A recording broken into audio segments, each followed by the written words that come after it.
নমস্কাৰ বন্ধু বান্ধৱীসকল, আজি আমি আলোচনা কৰিবলৈ লৈছোঁ LP আৰু UPৰ কাট অফ সম্পৰ্কত।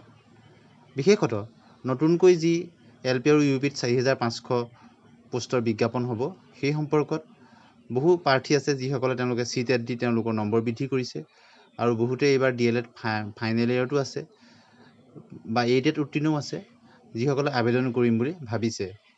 আৰু বৰ্তমান যি 5550টা পদৰ ডকুমেণ্ট ভেৰিফিকেশ্যন চলি আছে সেই প্ৰাৰ্থীসকলেও তেওঁলোকৰ যথেষ্ট নম্বৰ বৃদ্ধি কৰিছে বা বহুতে বৃদ্ধি কৰিব পৰা নাই।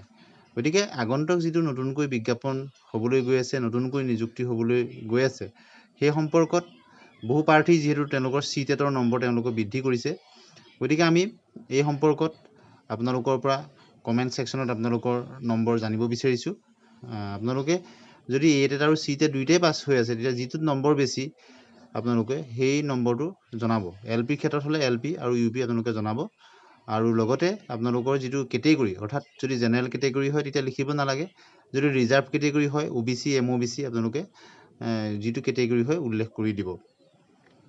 আৰু লগতে আপোনালোকৰ মাজত অন্য এটা দিশো আমি চাব বিচাৰিছোঁ, কিমান কেণ্ডিডেটে এইবাৰ ADREত আবেদন কৰিছে।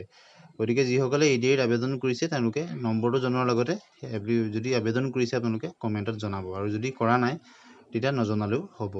যিহেতু বিভিন্ন সময়ত আমি মাজে সময়ে এনেধৰণৰ ছাৰ্ভেসমূহ কৰোঁ যিসমূহে পৰৱৰ্তী সময়ত আপোনালোকৰ কাট অফৰ বিশ্লেষণেই হওক বা অন্যান্য তথ্যৰ কিছু বিশ্লেষণত আমাক যথেষ্ট সহায় হয়। গতিকে আগন্তুক যি নতুনকৈ ভেকেঞ্চি হ'বলৈ গৈ আছে সেই ক্ষেত্ৰত আপোনালোকে আবেদন কৰিম বুলি যিসকলে ভাবি আছে তেওঁলোকে নিশ্চয় নম্বৰটো জনাব, আৰু যিসকলে এই 5550টা পদতো আবেদন কৰিছে তেওঁলোকেও নম্বৰখিনি জনাব। কাৰোবাৰ যিহেতু বহুতেই আগতে জনাইছে, আগত জনোৱাসকলে নজনালেও হ'ব। যদি কাৰোবাৰ নম্বৰ CTET দি বৃদ্ধি হৈছে তেওঁলোকে নিশ্চয় জনাব বুলি আশা কৰিছোঁ।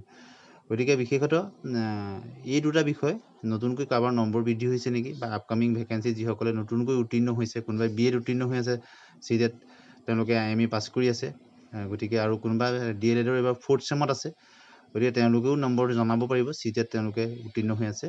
গতিকে নতুন কিছু আপডেট ল'বৰ কাৰণে এইখিনি দিছোঁ। আৰু বহুতেই ADREত দিছে, গতিকে পৰৱৰ্তী সময়ত বিশ্লেষণত আমাৰ কিমান প্ৰাৰ্থীয়ে ADREত আবেদন কৰিছে গতিকে সেইখিনিও আমাৰ সুবিধা হ'ব। গতিকে আপোনালোকে আপোনালোকৰ মতামত কমেণ্ট ছেকশ্যনত জনাব, আৰু যিসকল প্ৰাৰ্থীয়ে ADREত আবেদন কৰিছে তেওঁলোকক সকলোকে আমি আমাৰ চেনেলৰ ফালৰ পৰা শুভেচ্ছা জ্ঞাপন কৰিছোঁ। আৰু প্ৰথমবাৰৰ কাৰণে যদি চাইছে চেনেলটো ছাবস্ক্ৰাইব কৰি দিব, আৰু ভাল পালে লাইক আৰু শ্বেয়াৰ কৰি দিব।